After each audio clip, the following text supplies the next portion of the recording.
Welcome back to the Holographic Universe. This is Part 5, the last of a 5-part workshop series designed to examine how quantum physics and recent scientific experiments are radically changing our understanding of life, our reality, and our spirituality. We ended Part 4 of this workshop series by taking a look at how life apparently works in this model of the holographic universe. Let's review that briefly. First, your infinite I creates you as a player to represent it in the human game. Second, your infinite I, and not you, decides on an experience it wants you, the player, to have, and writes the script for that experience by choosing the specific wave frequencies in the field that will create this holographic 3D total immersion movie. Third, your infinite I downloads the wave frequencies for this script to your brain, along with everything you as the player will need to have this experience, including the money and the support from other players as appropriate. We'll talk all about that in a few minutes. Fourth, if there are other players involved in your experience, their infinite I's download to their brains their own individual scripts and their parts to play in your movie that have been written or approved by your own infinite I. Fifth, each player has its own unique and individual experience as everyone acts out this movie, reading their scripts. Each player has total free will to react and respond to its own unique experience in any way it wants, and no reaction or response by any player is wrong or better than any other reaction or response. Wait a minute. Let's stop here. If you remember, Bashar said in Part 3 of this workshop series that our job as players, what he called personality constructs, is to perceive the experiences our infinite I, what he called the higher self, creates for us. It might surprise you to know, as personality constructs, as physical minds, you do not conceive of any ideas. What do I mean? The personality does not conceive of concepts. It perceives concepts. It does not conceive them. Here are the 3 levels. The higher self conceives. The physical brain receives. The personality mind perceives. That's all it does. One more time, because this is crucial to understand. You don't conceive of any ideas as a physical mind. That's not what the physical mind is designed to do. It cannot create ideas. It can only perceive the result of an idea from the higher self. So it certainly seems that a lot of our reactions and responses to our experiences depend on how we perceive them, how accurate our perceptions are, and what might influence or interfere with those perceptions. Let's take a few minutes and look at our perceptions, and let's start by having some fun and watching some videos by Dr. Daniel Simons. I'd like you to take a look around you. Take in all the sights, the sounds, if you're unlucky, the smells. You feel like you're seeing the world in all its completeness and detail. You feel like you're experiencing the world as it is. But that experience, as it turns out, is an illusion. What you actually experience is what your mind and your brain give you. It's an alternate reality. Take a look at this image. This is by Julian Beaver, who's a British artist. Now, this is an illusion. This is a nice painting of a swimming pool. It looks like it has depth. It looks like there's a woman sitting in the pool. It looks like Julian Beaver up on the upper right is dipping his foot into the pool. And as he's doing this, you feel like you're seeing the world as it is. But of course it's not. It's chalk art on a sidewalk. It just gives the impression of depth. And this is a double illusion, because as you're looking at this, you feel like, okay, yeah, I'm seeing a painting of chalk art on a sidewalk. But what you're actually seeing is a really weird view of a chalk painting on a sidewalk. You're seeing a chalk painting on a sidewalk from the one view that gives you the impression of depth, that gives you the impression that you're looking at a swimming pool. And from any other perspective, it looks much more like this. It's really substantially distorted. The key is that we feel that we're seeing it as it is, but we're actually not. Let me give you another example. This is from my colleague Bart Anderson. What you see here are two sets of chess pieces. The ones on the top look dark, the ones on the bottom look light. I'm sorry, the ones on the top look light, the ones on the bottom look dark. And you can't help but see them that way, even though that's not at all what you're actually seeing. Here's what you're actually seeing. I'm just removing the background. And when I remove the background, you can see that both sets of pieces are the same kind of mottled gray, and every piece on the top is exactly the same as the one directly below it. Now that you know that, of course, you'll be able to see them as they are when I show you the same image again, right? Nope. Once you go back to the background, you can't help but see it as it isn't. Your visual system is giving you the impression that you're seeing light pieces and dark pieces when you're actually seeing the same thing in both cases.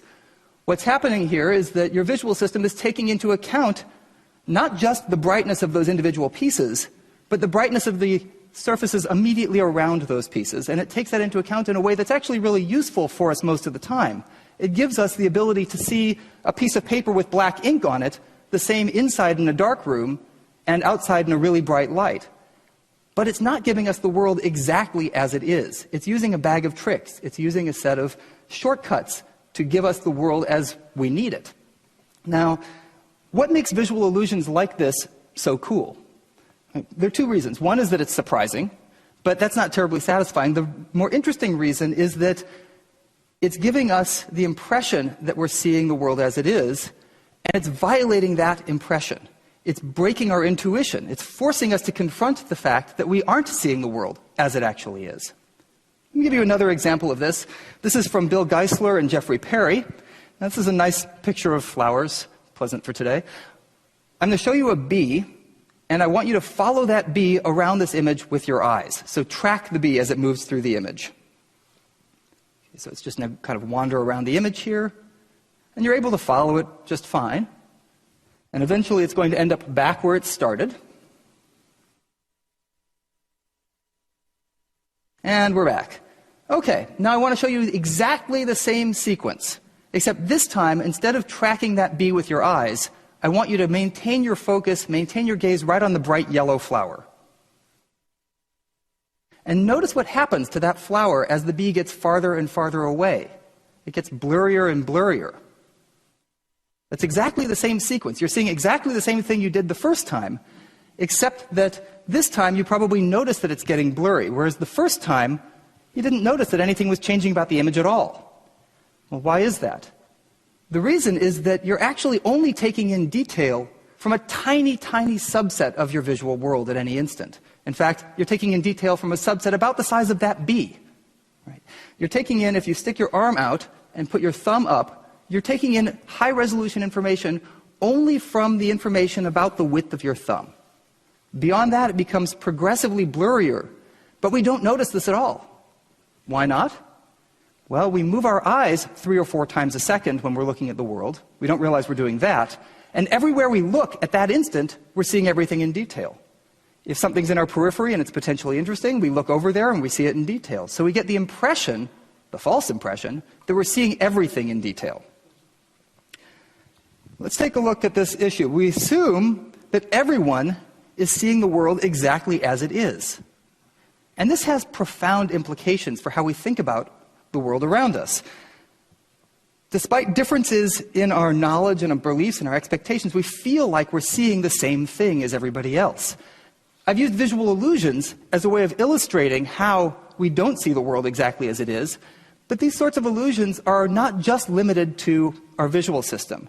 They're not just limited to our visual system, they also affect the way we think, the way we remember, the way we reason. We think we see more than we do. We think we see all of the detail around us. We don't. But we also think we remember more than we do and that we know more than we do. And these illusions lead to a really substantial problem.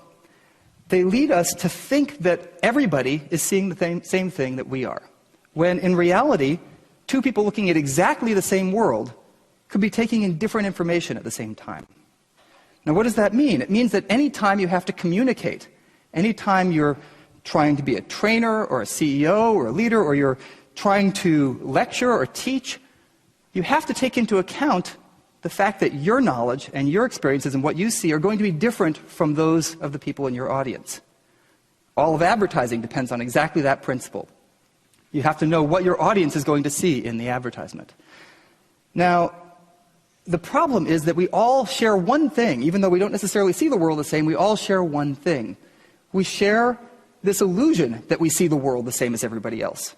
And only by testing your knowledge and testing what you're actually seeing, just like you do with a visual illusion, do you realize that you're not actually seeing the world as everybody else is. And in fact, we don't all see the same thing. Only by testing your knowledge can you see the world as it actually is. Here are some important quotes from that video. The key is that we feel we are seeing the world as it is, but we're actually not. Our perception is not giving us the world exactly as it is. It's using a bag of tricks. It's using a set of shortcuts to give us the world as we need it. We assume that everyone is seeing the world exactly as it is, and this has profound implications for how we think about the world around us.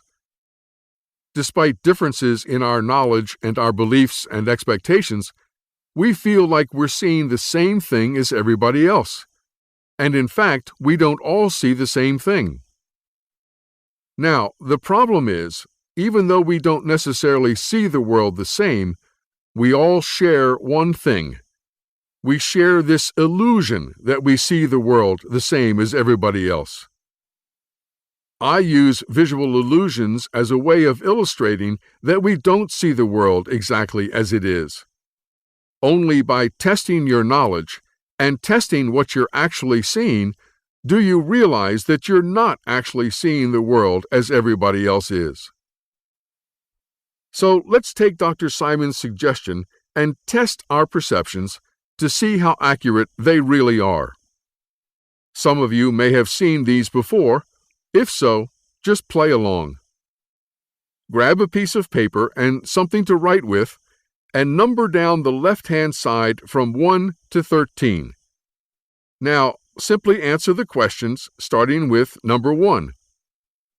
Number 1, true or false? The red lines are all straight and parallel.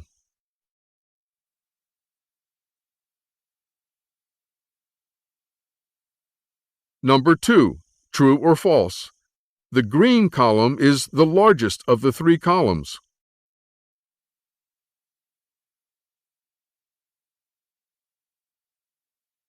Number 3, what color is the line making the circumference of the circle?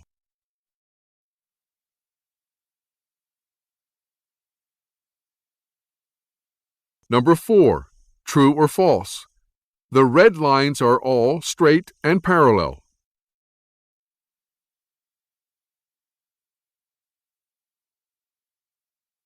Number 5, how many different colors do you see in this picture?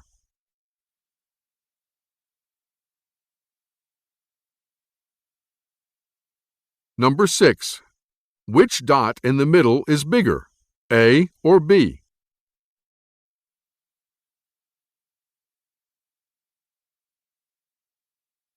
Number 7, true or false? Every line in this picture is straight and parallel.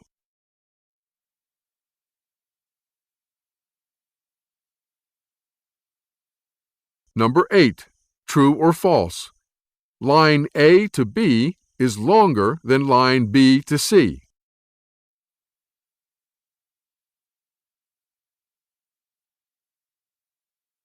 Number 9, which box has the darkest gray dot in the middle?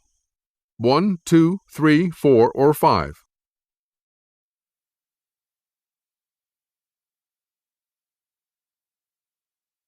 Number 10. True or false?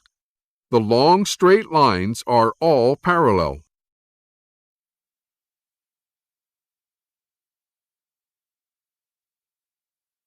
Number 11. True or false?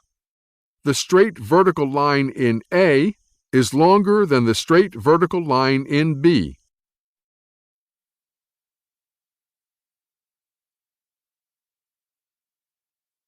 Number 12. Do you see a young woman or an old hag?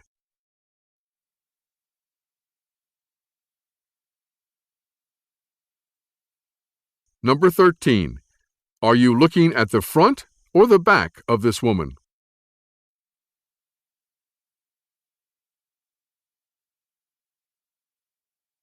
Let's see how well you did, how good your perceptions are. Number 1 is true. The red lines are all straight and parallel. Number 2 is false. All 3 columns are the same size. The answer to number 3 is that there is no line making the circumference of the circle.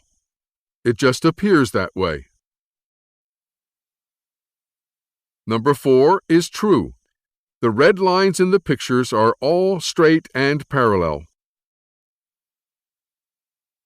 In number 5, there are 3 different colors: white, red, and green. The red is the same red throughout the picture, and the green is the same green throughout the picture. In number 6, both the dots in the middle of A and B are the same size. Number 7 is true. Every line in the picture is straight and parallel. Number 8 is false. The line from A to B is exactly the same length as the line from B to C. In number 9, all the gray dots in the middle are exactly the same shade of gray. Number 10 is true. The long straight lines are all parallel. Number 11 is false. Both straight vertical lines in A and B are exactly the same length. Number 12 is interesting because both a young woman and an old hag are there. Can you see both? Looking at the left side of the old hag's face, you can see her left eye, her nose, and her chin. Looking at the left side of the young girl's face from behind, you can see the tip of her nose, her left ear, and her chin. Number 13 is equally as interesting. You can see this woman from the front or the back. The best way is to look at her breast. If you see this woman from behind, that's her right breast, and her left knee is in front. If you see her from the front, that's her left breast, and her right knee is in front.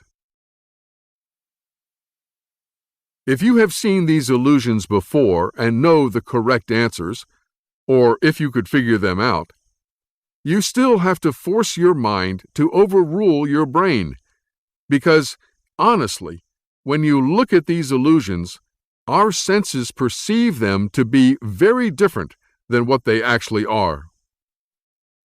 This whole question of perception is a fascinating topic, and apparently very key to our job as a player. So we're going to watch 2 more videos with Dan Simons, who is a prominent experimental psychologist, cognitive scientist, and professor in the Department of Psychology and the Beckman Institute at the University of Illinois.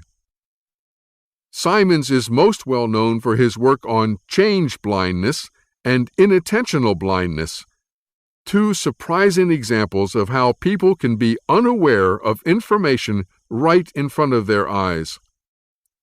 This next video is his most famous and will test what you're actually seeing.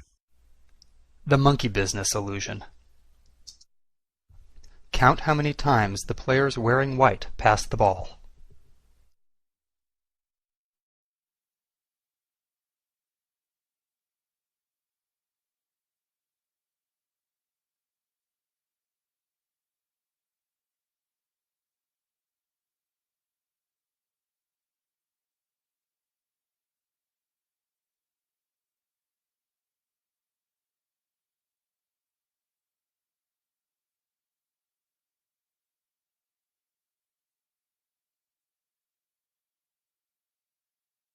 The correct answer is 16 passes. Did you spot the gorilla? For people who haven't seen or heard about a video like this before, about half miss the gorilla. If you knew about the gorilla, you probably saw it, but did you notice the curtain changing color or the player on the black team leaving the game? Let's rewind and watch it again.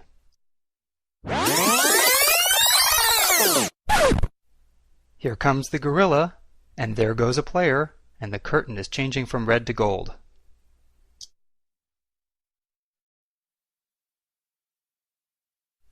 When you're looking for a gorilla, you often miss other unexpected events. And that's the monkey business illusion. Now watch Dr. Simons as he talks about this invisible gorilla video. I'm Dan Simons. I'm a professor in the psychology department at the University of Illinois, and I also have an appointment at the Beckman Institute for Advanced Science and Technology. My research here focuses on visual cognition, what we see, what we don't see, how much of our visual world we're aware of, how much we remember from one moment to the next. One of my best-known studies was done with my collaborator Chris Chabris some years ago, and it was based on some much earlier work by our colleague Dick Neisser. And what we had was a video in which people were passing basketballs. So 3 people were wearing white shirts and they were passing a ball, and your task when you were watching the video was just to count how many times those 3 players passed the ball. We also had 3 players wearing black shirts passing their own ball, and you were supposed to ignore their passes. So as you're doing this task, after about 30 seconds, say, we'd have a person wearing a full-body gorilla suit walk into the middle of the scene, stop in the center, turn and face the camera, thump its chest, and then walk off the other side a total of about 9 seconds later. And what we find is that about half the people who do this simply don't notice the gorilla. When Dan asked me to be a part of this experiment, I thought, no way, people are totally going to see me. I'm a 400-pound gorilla. We'll ask them afterwards, how many passes did you count, which they generally get pretty close to right. We then ask them, did you notice anything unusual? Did you notice anything other than the players? Did you notice anything walk through the scene? And they'll say no. So we ask them, did you notice a gorilla? And the response is typically, a what? So then the Simons guy says, you know, we can show you and not everyone's going to see you? Yeah, right. How can people not see me? I'm huge. I'm ferocious. I'm a 400-pound gorilla. What was he thinking? And we rewind the tape and show it to them again, and the reaction is typically, I missed that? It's shocking that you could possibly miss something as obvious as a gorilla. Of course, the people who noticed the gorilla are shocked that anybody could possibly have missed it, because it's right there in front of you. I walk in there, I walk in the middle, all these kids are running around throwing this ball around, I stand there, I thump my chest. Not once, not twice, 3 times I thump my chest. That's scary, man. What else are people gonna look at? You know, I'm big, I'm a gorilla, and they don't see me. What's up with that? This is the intuition we have, that if something important or distinctive or unusual, like a person in a gorilla suit, walks into our field of view, we'll automatically notice it. The reality is that only about half the people do. About 90% think they will. People are just so focused on counting those passes that they don't notice me. You know, I'm not trying to be subtle here. Even more remarkable, my colleague Daniel Memmert used the gorilla video in a study in which he had people wearing an eye tracker. And what that does is tells you exactly where they're looking as they're watching this video and counting the passes by the team wearing white. And what he found was that the people who missed the gorilla looked at it for up to a second. So they looked right at it, but still didn't see it. Looking isn't the same as seeing. We have to focus attention on something in order to become aware of it. How do you think it makes me feel? You know, I'm trying to be intimidating. It makes me feel inadequate. The most consistent question we get is, are there some people who consistently notice the gorilla and other people who don't? So are there noticers and missers among us? And The reality seems to be no, that it's largely just a matter of a flip of the coin. We know when we've noticed something unexpected, but we're not aware of the times when we've missed something unexpected. The failure to notice people in gorilla suits is really a natural byproduct of something that we do quite well and that's very important to us, which is focusing our attention. We need to be able to filter out the distractions from our world and not let them interfere with our ability to do the task we're trying to do. The key is that when you're focusing your attention on one aspect of your world, you don't have an unlimited amount of attention to devote to other things. And we only see those things that we focus our attention on. The problem is that on occasion we filter something that we might want to notice, and we don't realize that we're doing that. That sort of mismatch between what we see and what we think we see is a really profound one that has all sorts of consequences for our daily lives. Okay, I admit it. I didn't see me either. Dr. Simons said that we only see those things that we focus our attention on, and that sort of mismatch between what we see and what we think we see is a really profound one that has all sorts of consequences for our daily lives.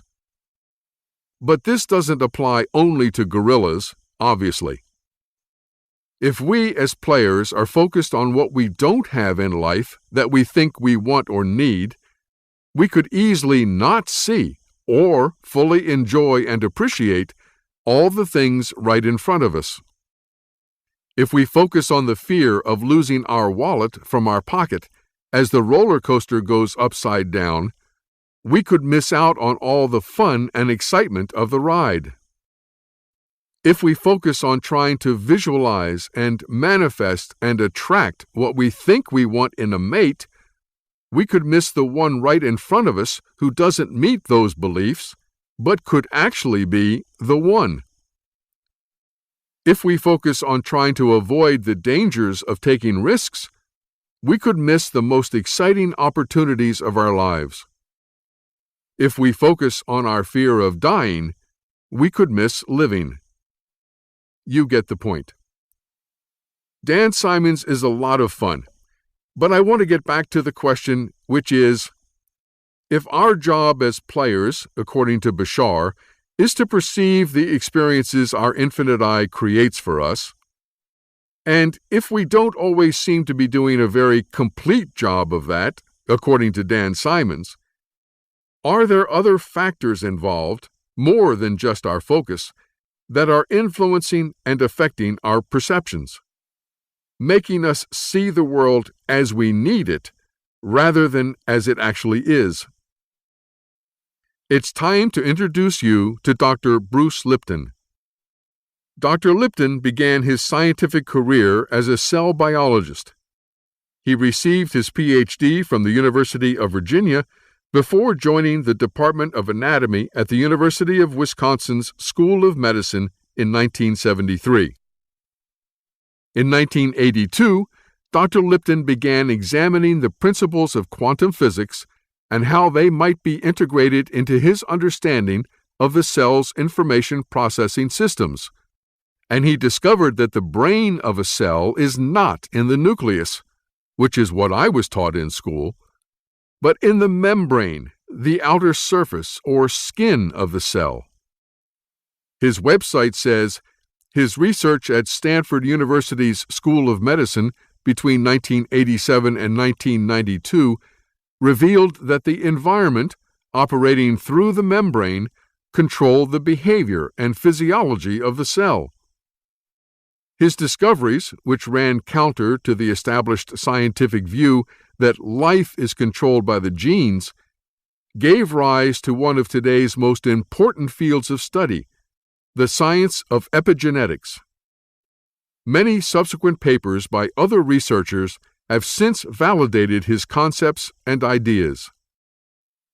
Epigenetics is to biology what quantum physics is to physics. It has turned our age-old understanding of biology upside down. Or, as I've put it many times already, the opposite of what we have always believed is true. From epigenetics, we now know our perception of the environment controls our DNA, not the other way around. we're going to watch 3 video clips from Dr. Lipton. In this first video, he's also going to give you a short perception test. So watch carefully. So there are 3 conclusions because I don't have enough time to talk about one, but I will list them. Okay, conclusion 1, perception, how you see life, the switch, controls behavior because that's protein. Perception controls which genes are being read and how they're being read. And the one I didn't have time for right now is the third one. Perception can rewrite the genetic code. So perception controls life. No 2 people see the world in the same way. They have different perceptions. But let's do a perception test.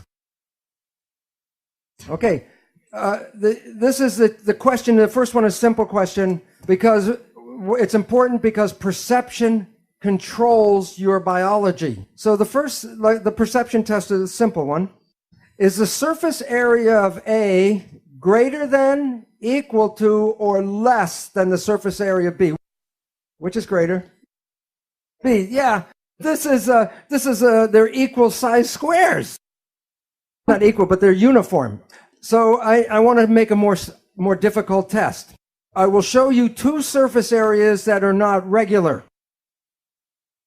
You must, with your mind, see which is bigger. So it depends if you're in the front row or the back row, or you have glasses, or if you're well or not well, what you see. So it's a question. I'll use a map. Which has more surface area, Europe or South America? Calculate in your head the surface.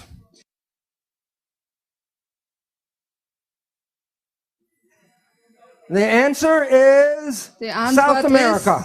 South America is 2 times larger than Europe. Twice as large. You could see that, right? The map is wrong. This is the Mercator map. It was made by Germans. Where did they put Germany? Deutschland is in the dead center. Isn't the equator the dead center? This map is wrong. You want to see the correct map? It's called the Peters projection map. Which is larger, South America or Europe?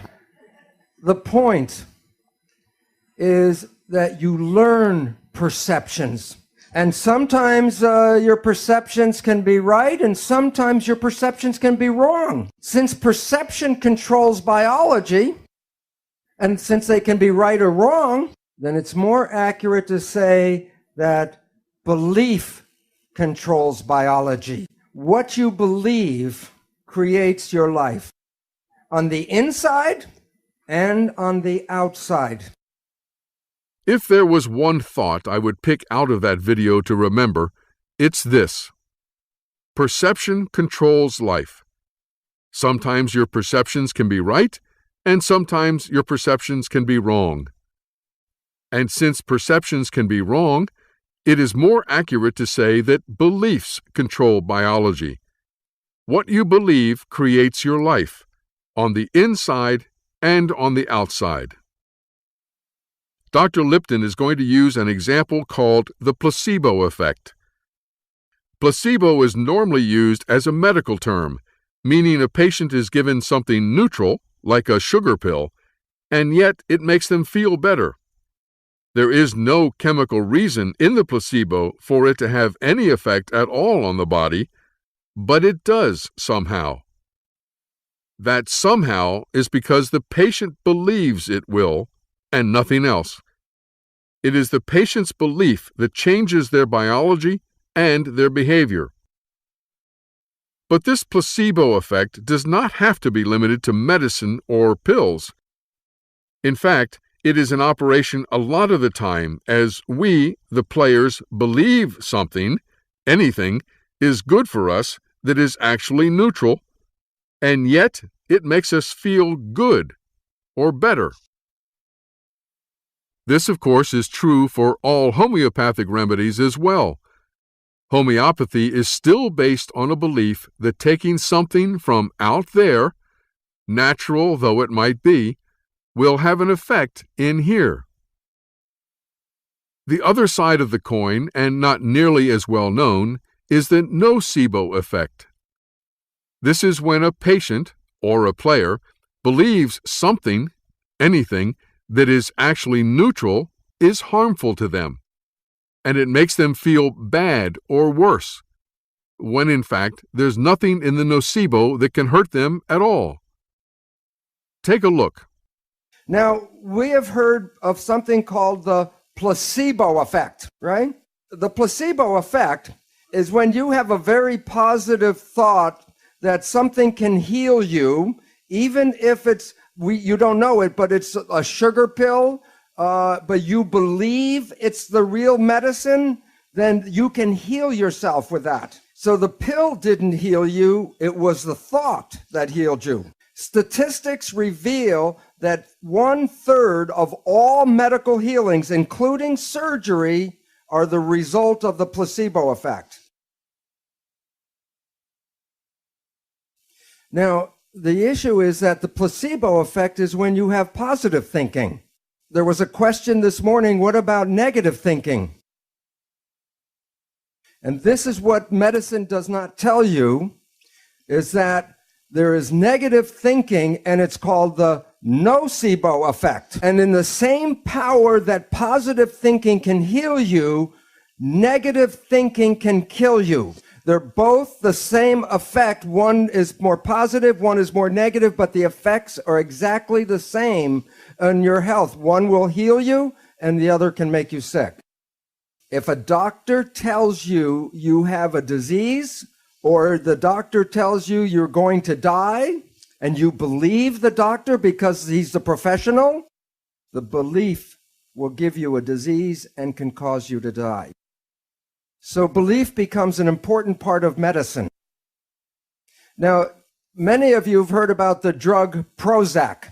Every year, billions of dollars are spent on buying Prozac. And here's a surprise, that the Prozac is no better than a sugar pill, so that it is a placebo drug. And yet the people who take it believe in the drug so much, it makes them better. So if you believe that something is good for you, it will be good. And if you believe that it's harmful for you, it will be bad. In the United States, in the South, there's a religious group called the Baptist Fundamentalists. And this one group works themselves up into a state of ecstasy, religious ecstasy. And they believe God protects them. And so they will work with snakes, poisonous snakes like rattlesnakes, and they will even get bitten by the snake and nothing happens to them. Now look at this though.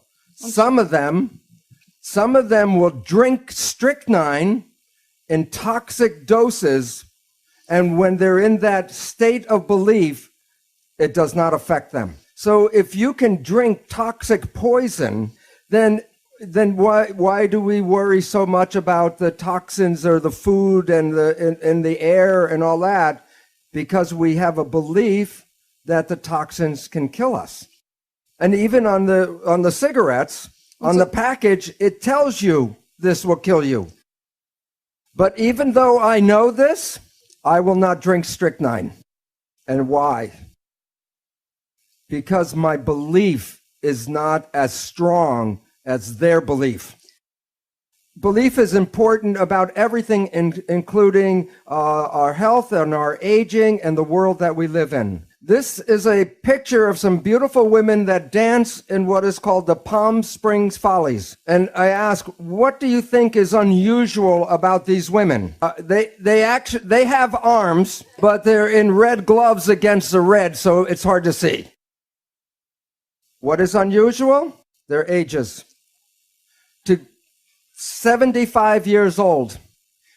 Aging is not in their belief because they have a passion to dance. And the passion keeps them young and alive and healthy. But most of us see other people grow old and expect that we must grow old like they do. In both cases, the placebo and the nocebo, it is the player's belief and not the actual experience that controls their perceptions and determines their behavior. Dr. Lipton said, "If you believe that something will be good for you, it will be good. and if you believe that something is harmful, it will be bad. He also said, if you can drink toxic poison, then why do we worry so much about the toxins in the food and the air and all that? Because we have a belief that the toxins can kill us. Belief is important about everything, including our health, aging, and the world we live in. In the next video, Michael Talbot, author of The Holographic Universe, also discusses the placebo effect, and at the end, the nocebo effect as well, tying it directly to Carl Pribram and quantum physics. Pribram, as I said, says that we're thinking with holograms inside our head, and that out there exists something that's more akin to the radio waves in the room from which your TV gets the image. So in essence, we're kind of conscious TV sets. And what we think is reality when we look out here is really just the image on the TV set inside our mind, but doesn't exist out there. And Pribram says this is why there's all kinds of evidence that we seem to respond more to the models of reality in our head than out there. In the holographic universe, I give an example of a psychologist who did a study where he took soldiers and marched them all the same distance, but he told some they marched, like he'd march them all 30 or 20 miles, but told some they marched 10, some they marched 20, some they marched 30. But they all marched the same distance. At the end, he took physiological readings and discovered that physiologically they responded not to the actual mileage that they had marched, but to what they had been told, the model of reality that they assumed they had, the reality in their heads. And in medicine, people have used this application of the holographic idea that we respond to the model of reality to say this may be why we respond more to the placebos, to fake drugs. There's a very famous example of a fellow who had lymphatic cancer, tumors the size of oranges all throughout his body. His doctor basically thought he had about 3 days left to live. The fellow heard about a new drug called Crebiozin and said, "You've got to give this to me." And the doctor said, "Well, frankly, I don't think you have long to live, and this drug takes several weeks to take effect." The man implored him, and the doctor gave in sort of as an act of pity. He gave the man Crebiozin, and 3 days later, the man's tumors melted, as the doctor put it, like snowballs in a hot stove, completely gone out of his body, faster than the strongest radiation treatment could have melted them away. The man is up and around, walking around his hospital room, resumes his normal life, seems to be completely cancer-free. Several months down the line, he reads an article saying Crebiozin isn't that effective. Boom, boom, boom, all his tumors come back. He's back in the hospital. The doctor starts to realize that maybe it wasn't the drug that cured the man, but the man's belief.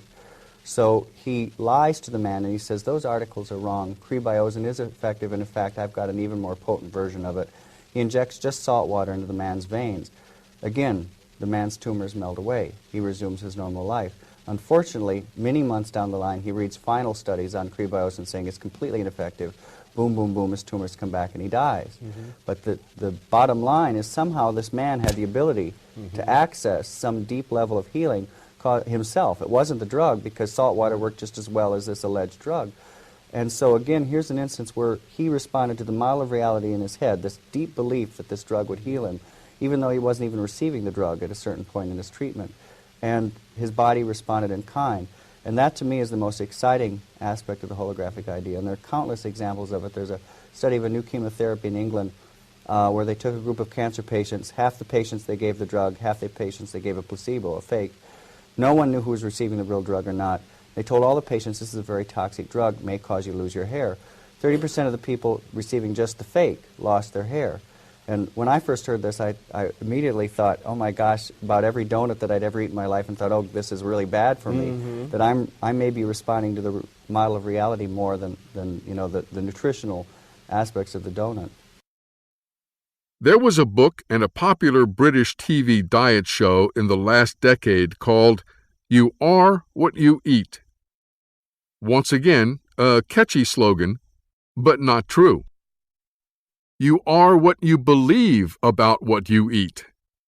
Not so catchy, but a lot more accurate. But getting back to Dr. Bruce Lipton, in the next video, he uses the analogy of a camera, taking snapshots of the physical world our brain has projected out there. But, he says, our beliefs act like filters on that camera, filtering out certain frequencies and changing the picture that comes in. The video you are about to watch is very poor quality, and the sound actually goes out of sync in places. It was one of the early workshops Dr. Lipton gave and not professionally produced. But still, the information is so important that I ask you to put up with that and listen carefully anyway. Here's the point. We adjust our genes to fit the environment that we think we live in. And I say we think we live in because perception may be right and perception may be wrong. And therefore, perception is belief. And if this is true, do you understand what this means? It's belief that changes your genes. It's your perception that changes your genes. It's not an accident. And so this chart out of Science, which is about Cairns' work about genetic changing, I marked this one with an asterisk because when this article came out, this box was called Genes of DNA Metabolism. There's now a new name for that. They're called genetic engineering genes. What this means is this. We have now found out that in every one of your cells, you have genes whose function it is to rewrite the other genes when necessary. So you are all equipped with an ability to adapt and change your genes as you respond to the environment. So all of a sudden it says this. The environment, watch where the arrow goes, the environmental signals activate genetic engineering genes. They can change your own genes and change your genotype. But this one, organisms' perception of the environment separate from the environment. Why? Because perception and environment may be two different things. I might say, I live in a toxic, hostile environment. But that might be my belief. I might be in a very supportive environment. So it says, my perception may differ from the reality of the environment. But nonetheless, what does perception do? Follow the blue arrow. Activates genetic engineering genes. Your own beliefs are selecting your genes. And if you don't have the right genes to handle the stress that you're in, your belief will rewrite your genes in an effort to do so. So all of a sudden it says there's a lot of control over your life, but it's mediated by the perception of the environment. That's what's controlling the whole thing. So our third conclusion is not only does the perception activate behavior, not only does the perception activate the genes, but when necessary, perception rewrites genes. So what's the conclusion? Are you genetically controlled? Are you at the behest of your heredity? Are you a victim? Absolutely not. Why? Because by adjusting your perception, you can adjust your behavior. By adjusting your perception, you can select different genes in your function. By adjusting your perception, you can rewrite your genes. Now, I wouldn't want you to rewrite your genes because 95% of us got here with very appropriate genes to survive and have a great life. Here's the problem.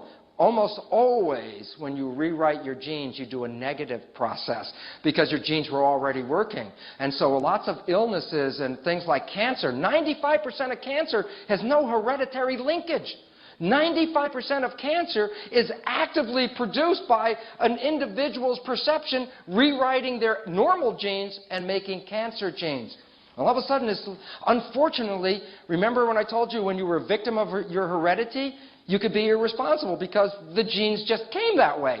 If you understand what I'm talking about, then all of a sudden you say, oh my goodness, then how I see things, how I believe things are going on become important. The answer is, well, if you think your behavior or the selection of your genes or the rewriting of your genes is important, then the answer is yes, because all of these are connected to belief, because perception in humans is related to belief. So you have the ability to change anything in your body. Unfortunately, if you got here healthy and you change it, that usually means you're making it less effective as a living organism. So the bottom line is this. The perception of the environment, your nervous system, sees the environment and interprets it. So here's the real environment. Here are the cells. Interestingly enough, if I would take dystrophic patients and take muscle cells out of their body, in many cases, when I took the cells out of the body and put it into a good environment, the cells grew beautifully and grew healthy and well. But when they were in the body, they didn't. Why? Because somewhere between the environment and the cell, the perception got involved with it. So our beliefs are altering our biology at every moment, at every time. So in conclusion, let me wrap it up and show you this. Here's the point. The body is like a camera for the following reason. Whatever the environmental signal is, it's picked up by the lens, so the camera sees something, The lens picks it up and translates it into the film, where you make a complementary copy, so that the camera always makes a complement of what is found in the environment. Well, the truth is, in biology, it's the same thing. The cell is like a camera. Whatever is in the environment, the membrane is like a lens. It picks up the image and sends that image to the nucleus where the database is. And that's where the stored images are. And the interesting aspect about it is this: the cell will make a physical structure to complement the environment. So that's, if you're a diagnostician and you're looking at somebody's health, their physical expression is a reflection of the environment that they're in, because they're making that mimic. So the bottom line is this: when you open your eyes, is this the image you see? The reason why: if you open your eyes and live in this stressful situation, what are you going to do to your physiology?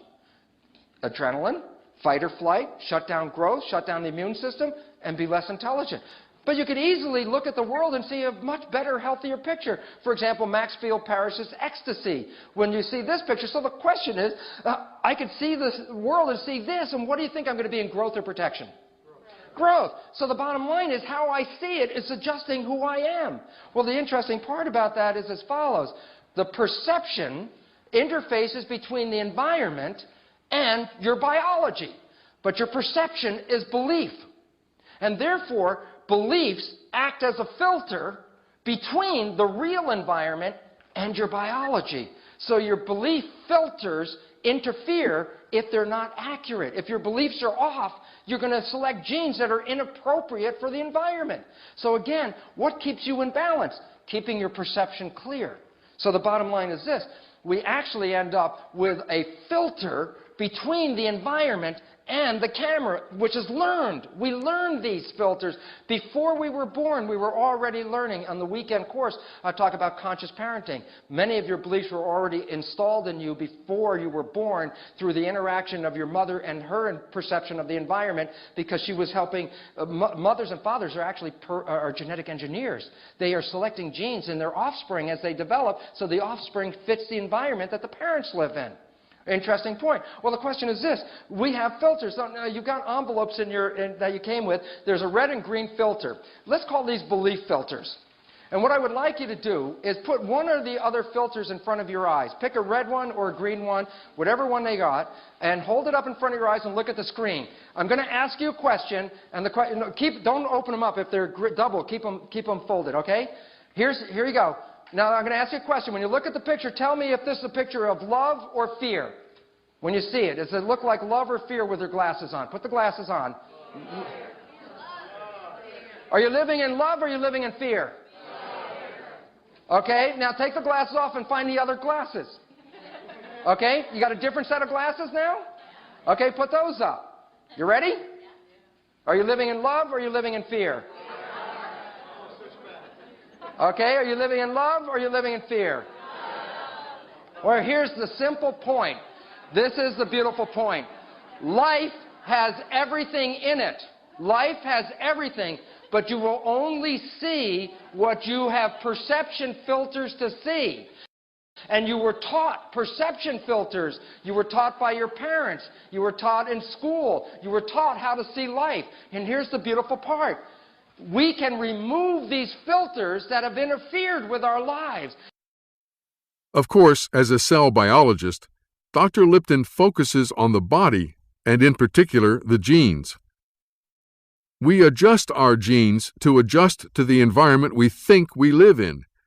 And I say we think we live in because perception may be right and perception may be wrong.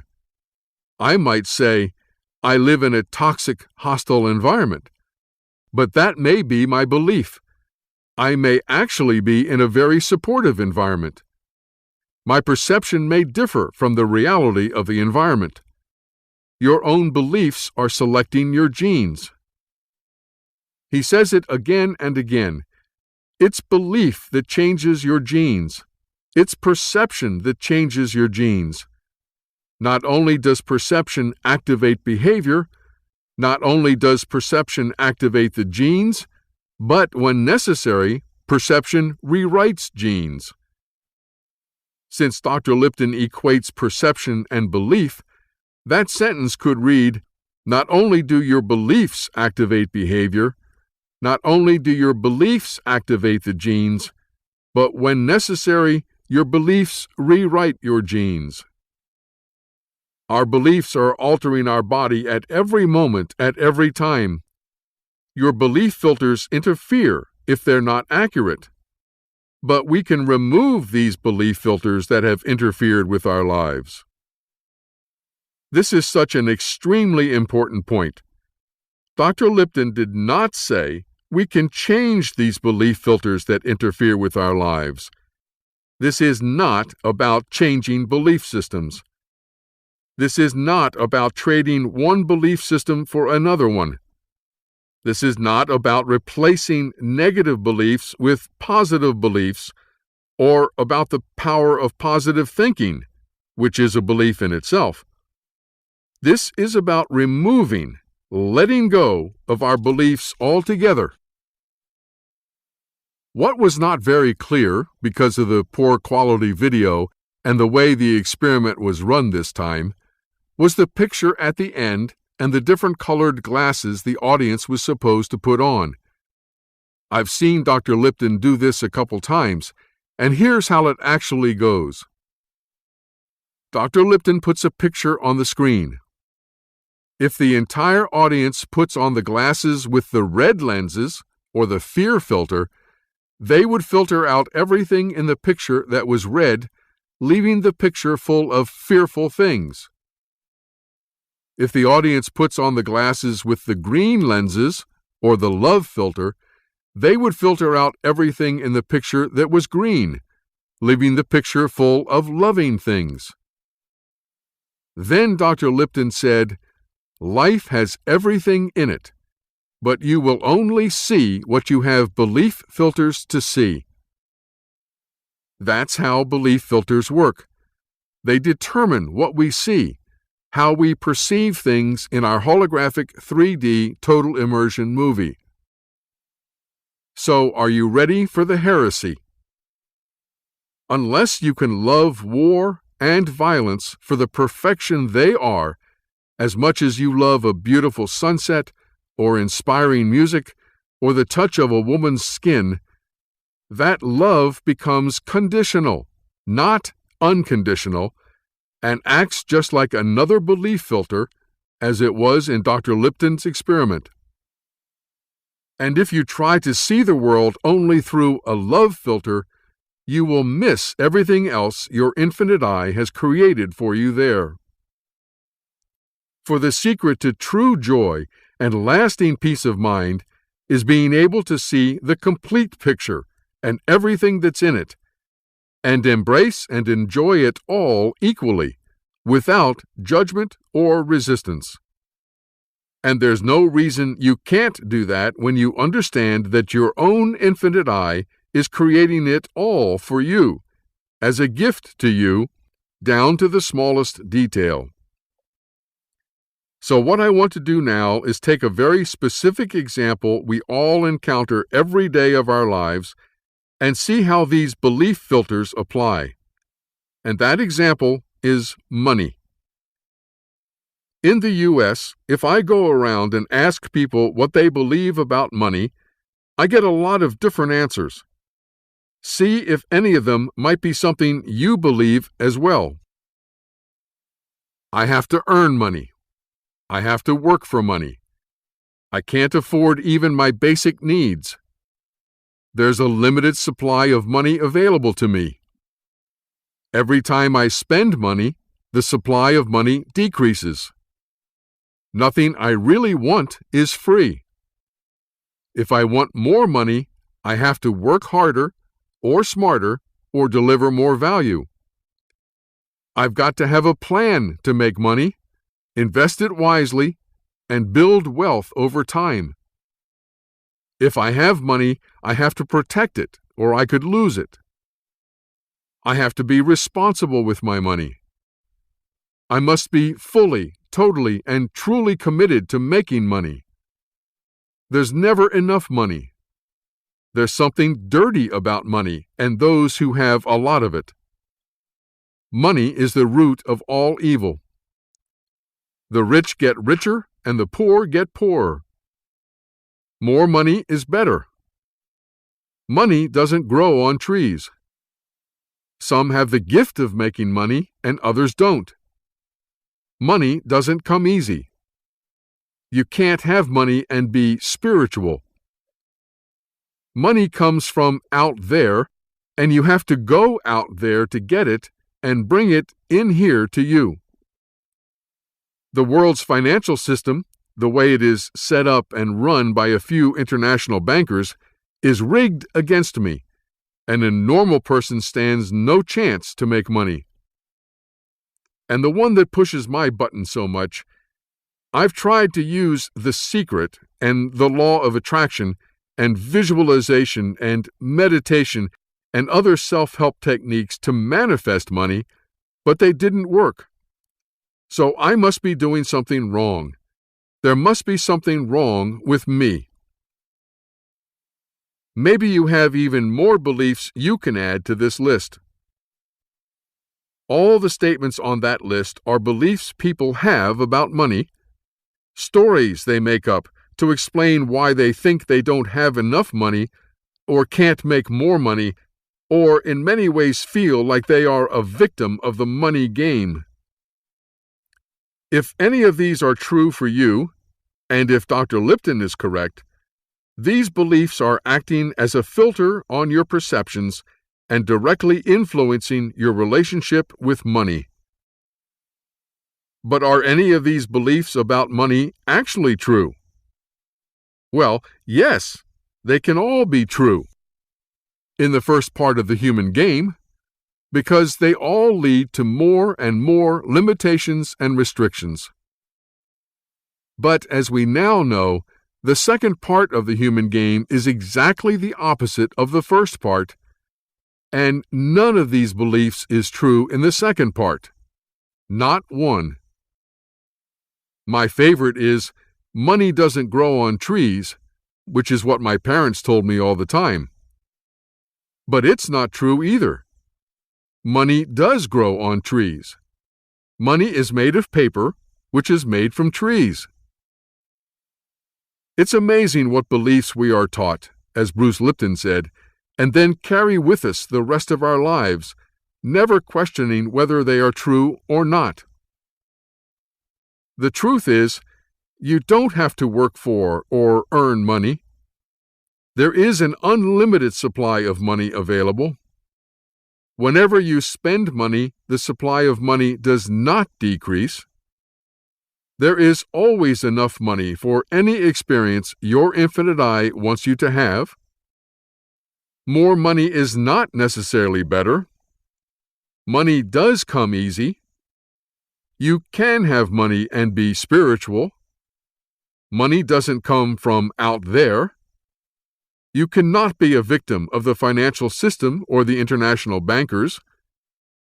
It is not your fault when the secret and the law of attraction and other self-help techniques you try to use to manifest money don't work. Do you believe all of that? Or any of it? Let's talk about why it's true. First of all, where is money created, and who creates it? Money is part of the hologram, like everything else in our holographic universe, and is created from the field by choosing specific wave frequencies and downloading them to a human brain.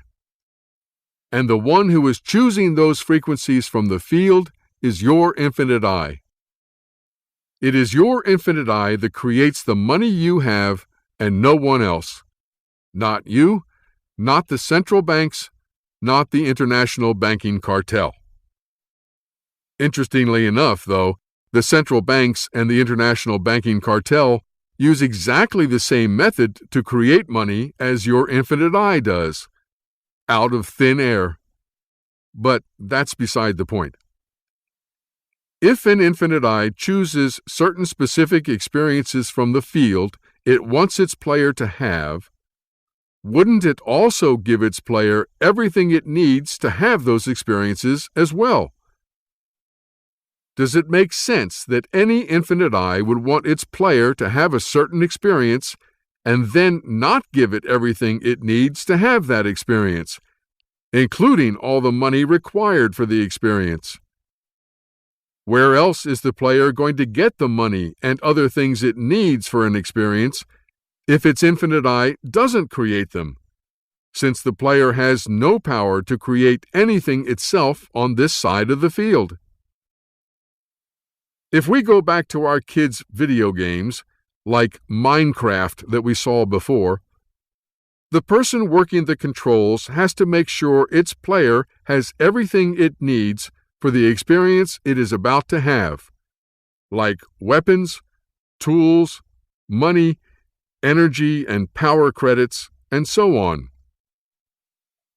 In this example we're going to see, the experience is to collect sand from the ocean.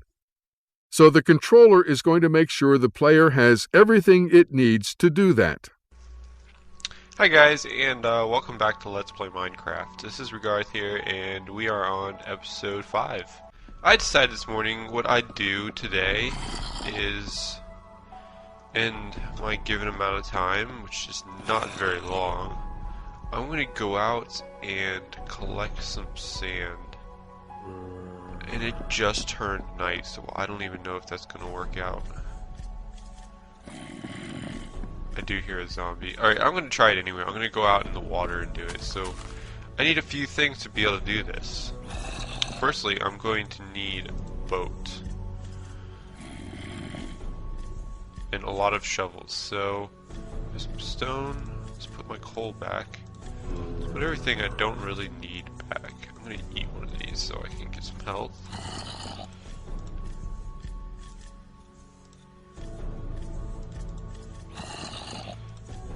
Okay.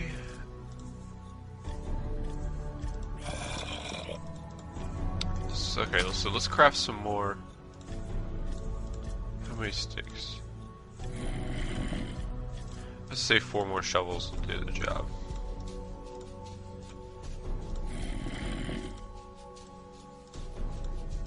Shovels do break pretty fast, so I will need a few of them. And let's go ahead and just eat this now.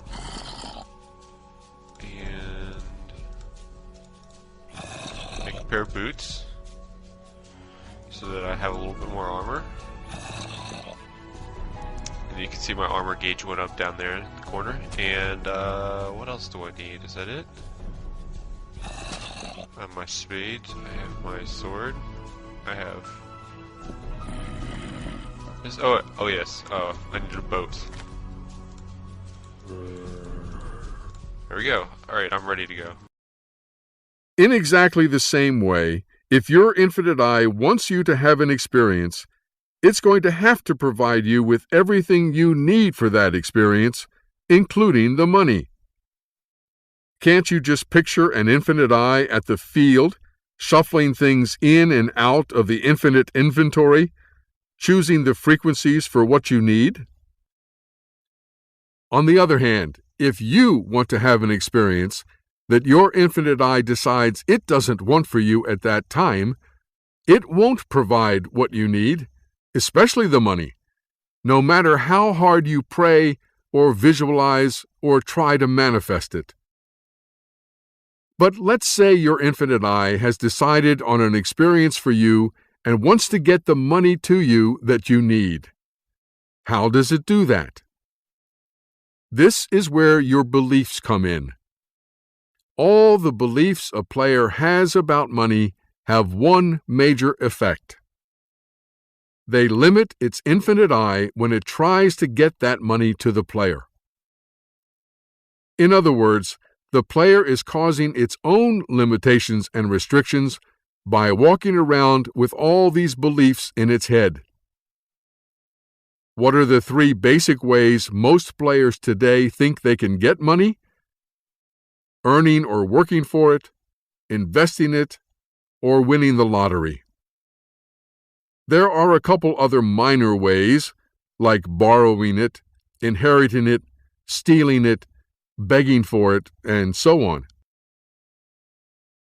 But if you have the belief that you basically have to earn or work for all the money you receive, Your infinite eye's options are very limited in getting the money to you that you need for an experience.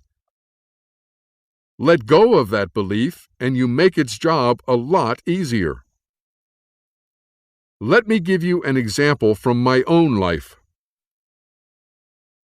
I had an invitation to travel from Portugal to deliver these holographic universe workshops to a group in Berlin. My hosts were going to pay for my transportation, but they wanted me to buy the ticket and they would reimburse me when I arrived. I wasn't sure this trip was what my infinite eye wanted me to do, although it excited me very much to think about it. So I went online and found that an airplane ticket would cost €250. Then I looked at my bank account and I had $96.31 to my name. Obviously, I couldn't buy the ticket then, and I still didn't know whether I would go. I went to sleep, and when I woke up the next morning, an extra $250 I had not expected had been deposited in my bank account. And here's the picture of my bank statement to prove it, although it's hard to read.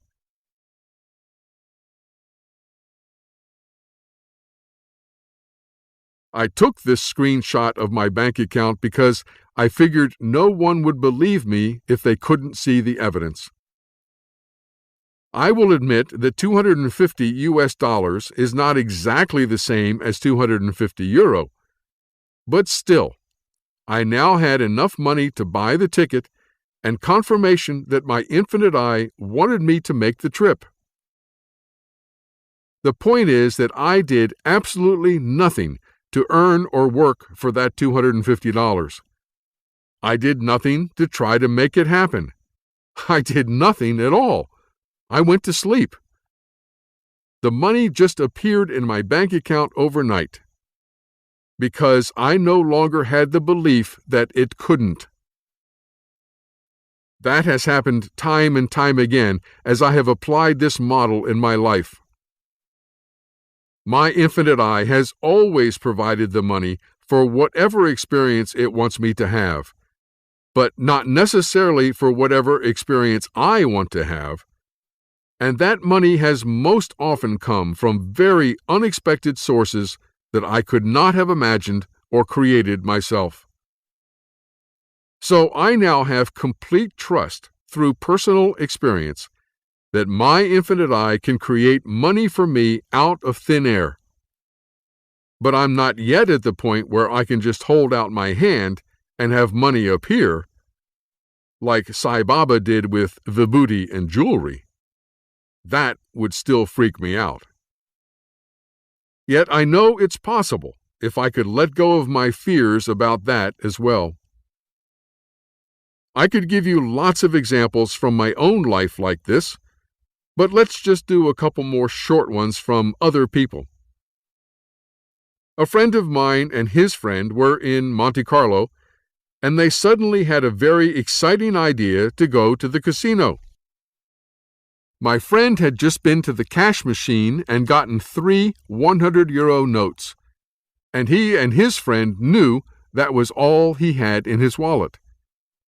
But they found out it was a €500 minimum to gamble, so they decided to pool their money and see if they had enough. My friend took out his wallet and counted one and then a second €100 note. But the third one was a €500 note. My friend and his friend looked at each other in amazement. Both of them knew my friend only had what he had just withdrawn, 3 €100 notes. So they believed this wasn't possible. And right before their eyes, the €500 note changed back into a €100 note. A woman owed her bank $10,000 for a loan she had taken out. She got a bank statement saying her balance was 0. She immediately called the bank and told them they had made a mistake. They agreed, and the balance she owed was restored to $10,000. Another woman had a $30,000 mortgage on her house. She also received a statement from the bank that her balance was zero. She expressed great appreciation to her infinite I and went on about her business. And if you have a moral or ethical problem with that, I would point out that that's a belief system as well, which you might want to consider letting go of. If you were in a virtual reality machine and you watched your bank balance go from $100 to $100,000 in 10 seconds, would you protest and say, "But I didn't earn or work for that money"? Would you call the bank and tell them they made a mistake? Of course not, because you know it's a virtual reality, and the money's not real. It's just created out of thin air by a computer program. Well, guess what? Now we know the holographic universe is a virtual reality, and money is created out of thin air by our infinite eyes. And it might be wise to start letting go of our old beliefs that make it harder to get that money to us. Am I suggesting that you don't need to do anything in order to have money? That you don't have to earn or work for it, for example? Yes, that's exactly what I'm suggesting. About all a player needs to do in order to receive money from its infinite I is get its beliefs out of the way about how that money can come to it. That was the one good thing about The Secret. It allowed people to let go of the belief that a BMW could never just show up in their driveway. But I do want to add that if you feel truly excited about doing something that brings you total joy to do, that might also mean some money would come your way, then by all means do it. Follow that excitement, and maybe there will be money coming to you as a result, and maybe not. Just don't do anything or try to make something happen for the money. Do it for the pure excitement and fun and joy. And remember, all the money you have ever received in your life came from your infinite I. There is no other possible source for it. All that's required for you to have money is for your infinite I to want you to have it and create it for you, and for you to be able to receive it without blocking it with your beliefs. That's it. This is the only radical thinking that you need to do. But it is so radical, it's so difficult, because our tendency is that the world is already out there, independent of my experience. It is not. Quantum physics has been so clear about it. I just had to play that one last time. Obviously, this does not just apply to money, but to everything we need as players to play the human game. Someplace to live, food to eat, and relationships with other people. If you start living this model, you will get first-hand experience with this and know, as I do, with certainty and trust, that your infinite I will always provide everything you need to have whatever experience it wants for you, including the money. There's a quote from the Christian Bible that I like. So do not worry, saying, "What shall we eat?" or "What shall we drink?" or "What shall we wear?" Your heavenly Father knows that you need them. But seek first His kingdom and His righteousness, and all these things will be given to you as well.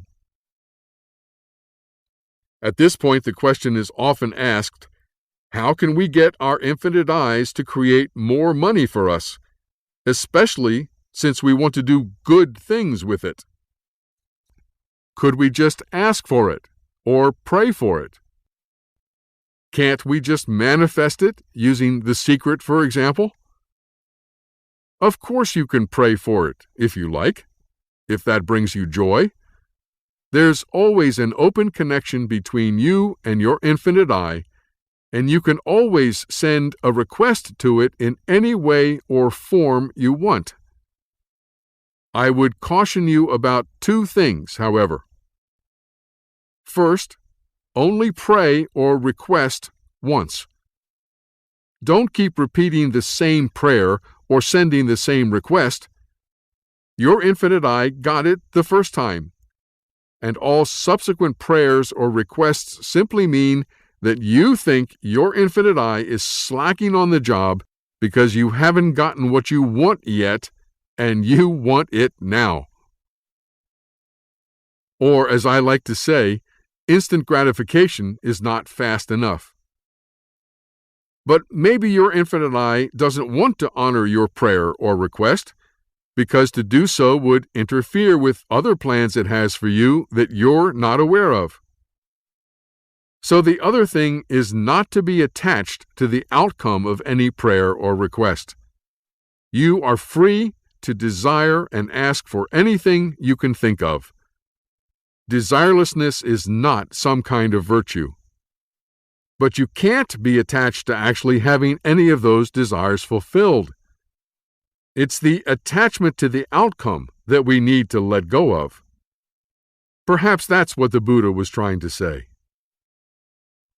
Now, the biggest problem with The Secret and all other New Age self-help concepts, such as the law of attraction, is that when it doesn't work, which is most of the time, the player thinks they must have done something wrong, that they are deficient, defective, or somehow at fault for not manifesting something, and that all they need to do is improve themselves, spiritually evolve, and then it will work. This is not correct. It's not your fault that it doesn't work. It's because the basic premises underlying The Secret and the law of attraction are incorrect, so they can't possibly work all the time, not even most of the time for most people. Every player is doing everything at every moment exactly right, exactly what its infinite I wants it to be doing. It is only the players who think they are less than perfect because they want things to be different than they are for some reason, and believe they should have the power to change things. But they don't have that power.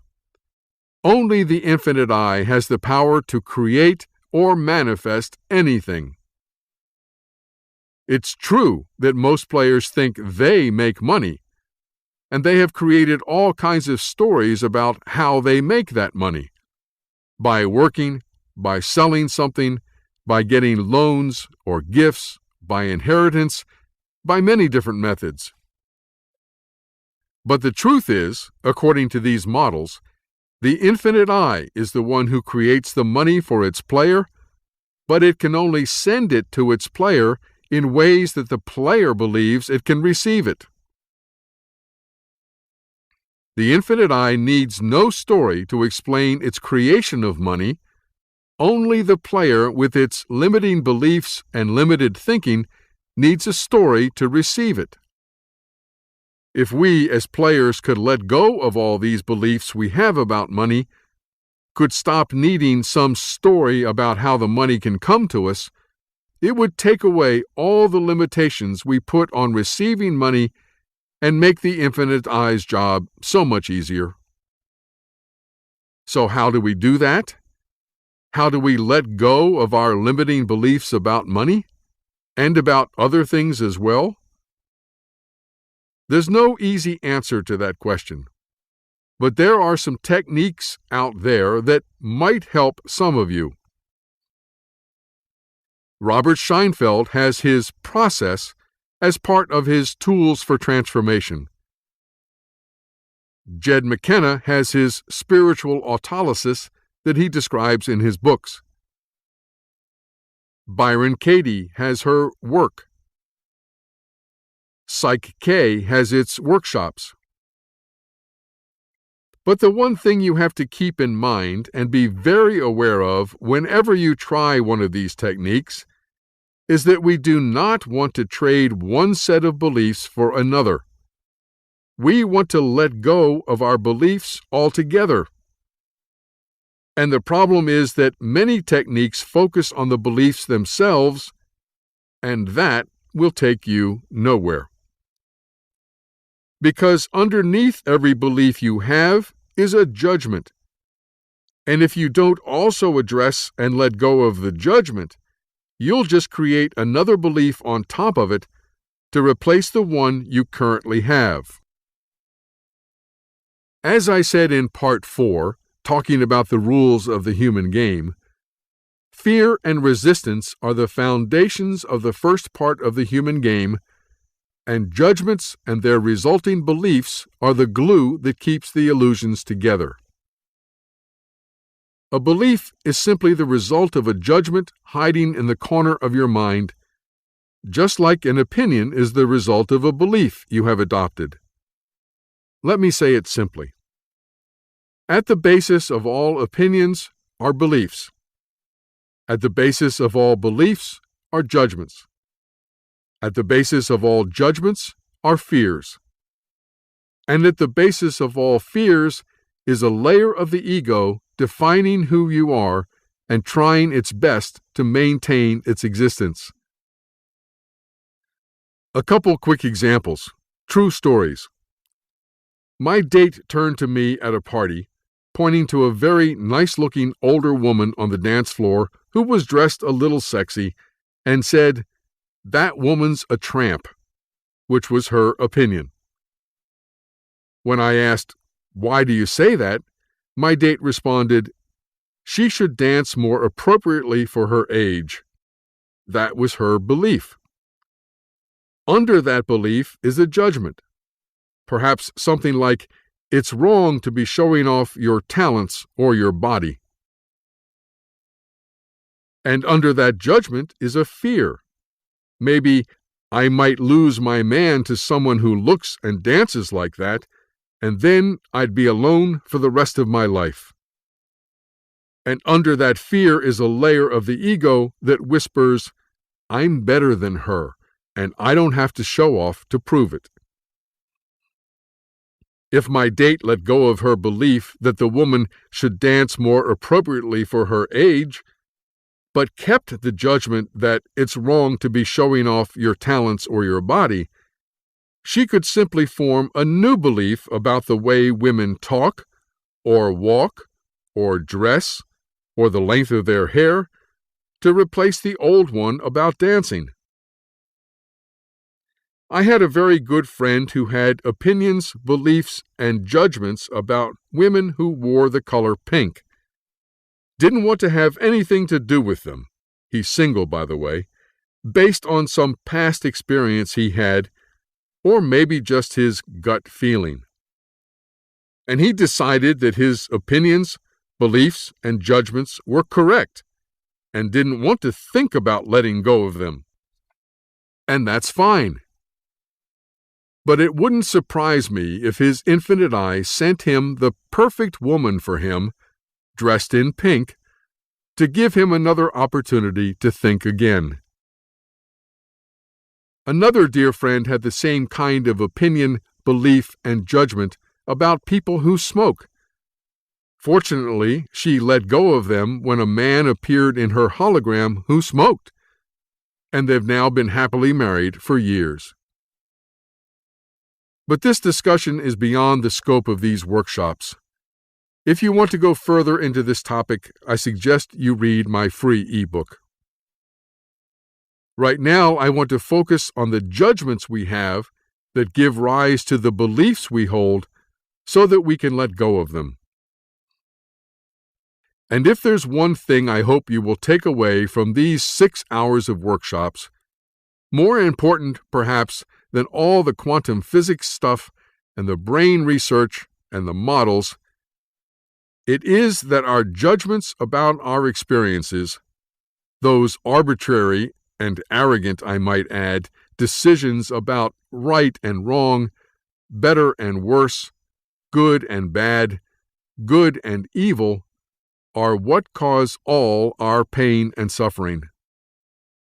Because the problem is that as soon as we judge some experience to be bad or wrong, or worse than we want it to be, we begin resisting that experience.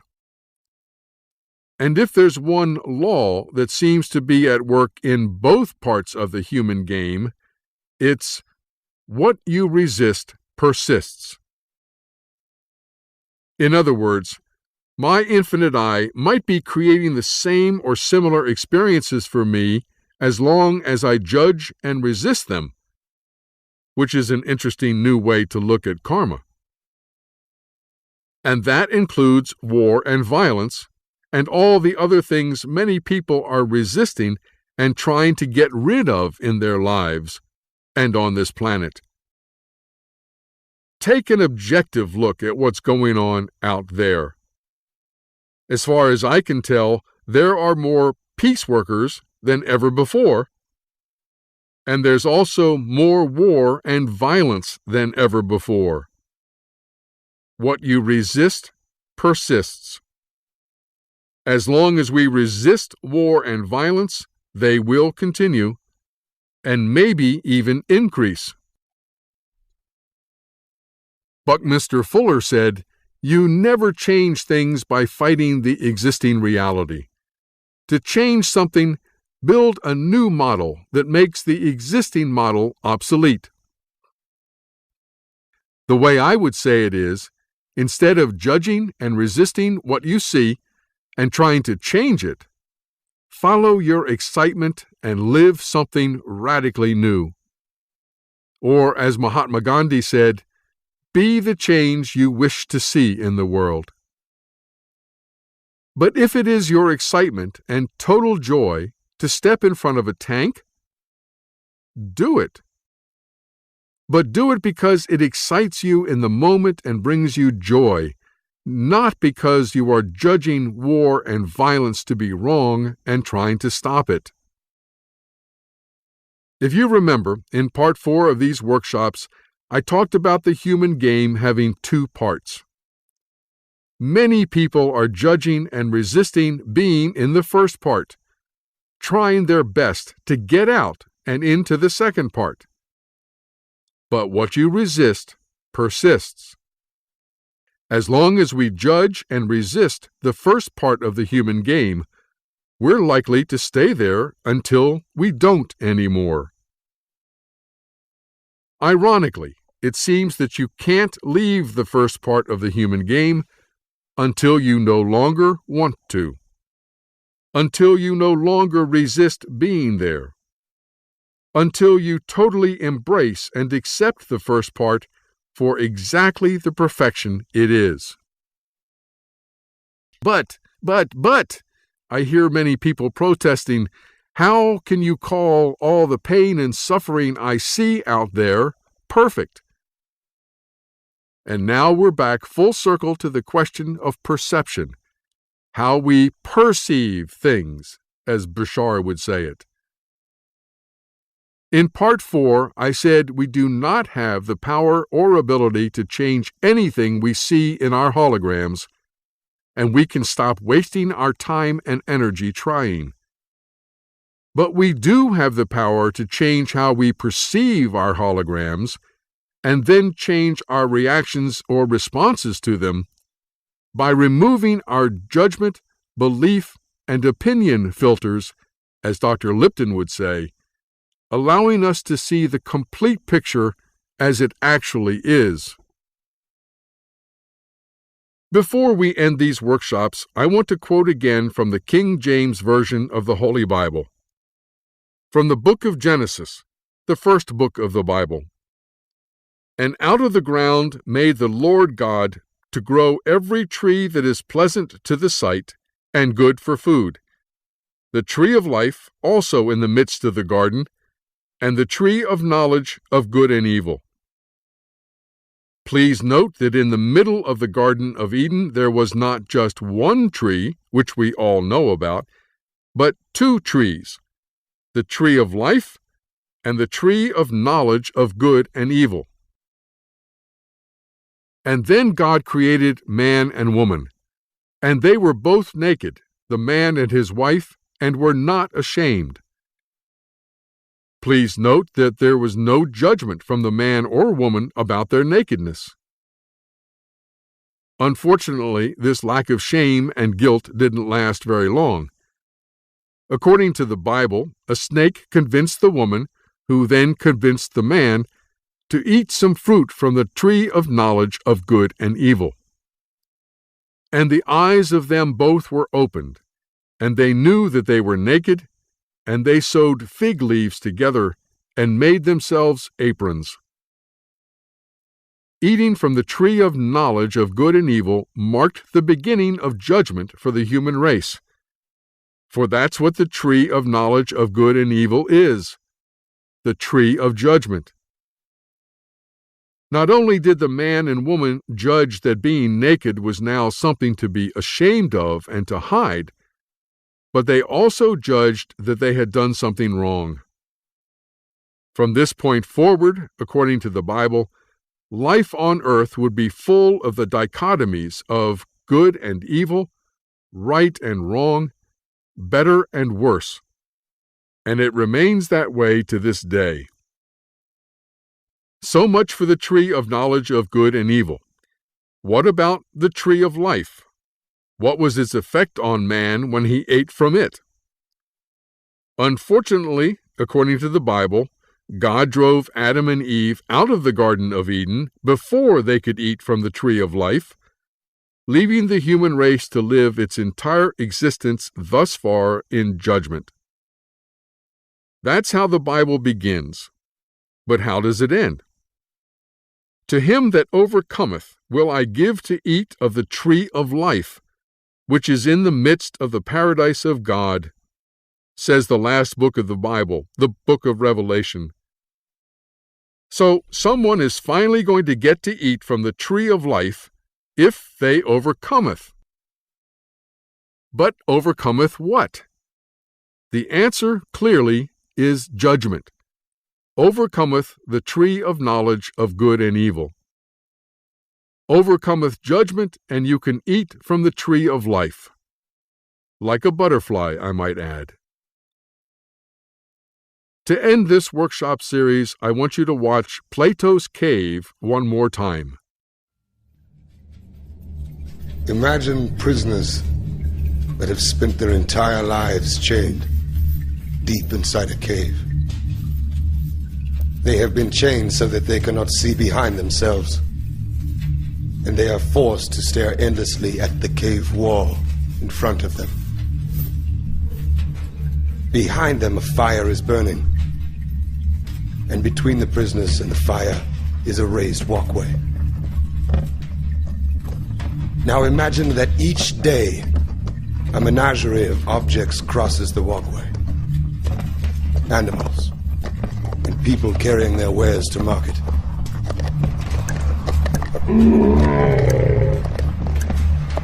Their shapes create an intricate shadow play on the wall in front of the prisoners. This is the only world that the prisoners have ever known. The shadows and the echoes of unseen objects. Now, imagine that a prisoner is released.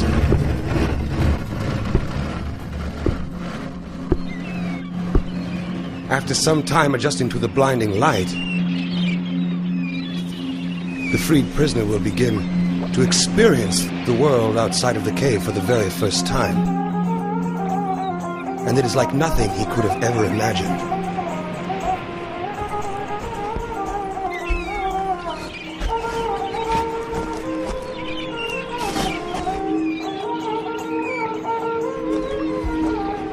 With his new perception of the world, the man will of course want to return to his friends to share his incredible discoveries. But the prisoners cannot recognize their old friend. He appears as all things do. His voice is a distorted echo, and his body is a grotesque shadow. They cannot understand his fantastic stories of the world outside of the cave. To them, it will never exist. I hope by now it's clear that it is our judgments and beliefs that are keeping us chained inside the cave. Nothing else.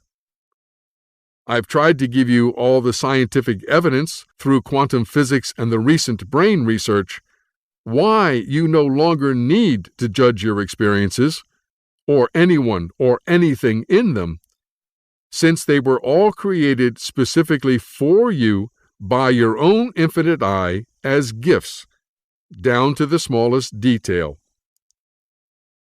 In short, there is no reason to say no anymore to what appears in your holographic 3D total immersion movie, no matter what it is. Covenant. Hey, buddy, you all right? The Covenant, it's coming down hard on me, man. God, he keeps talking about this Covenant nonsense. It's not nonsense.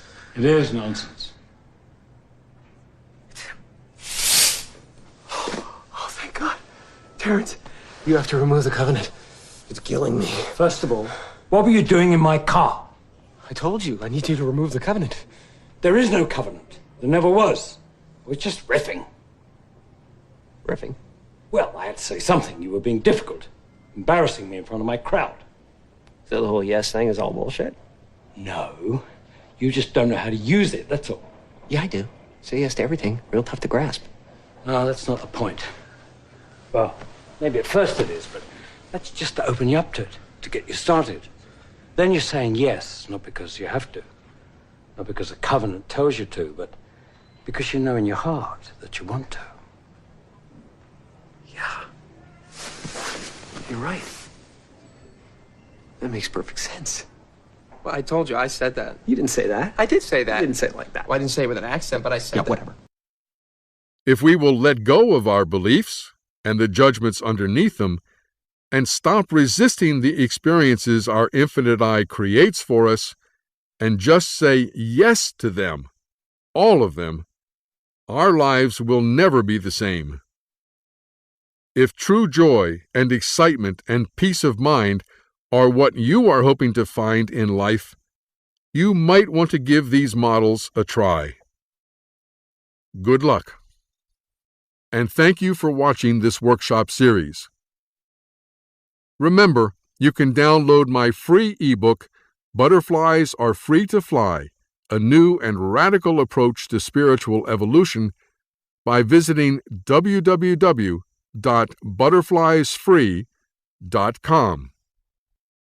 I want to express my deep appreciation to Lenny Ibizarre for the use of his studio, Can Chill Studios, on Ibiza, Spain, for recording the narration to these videos.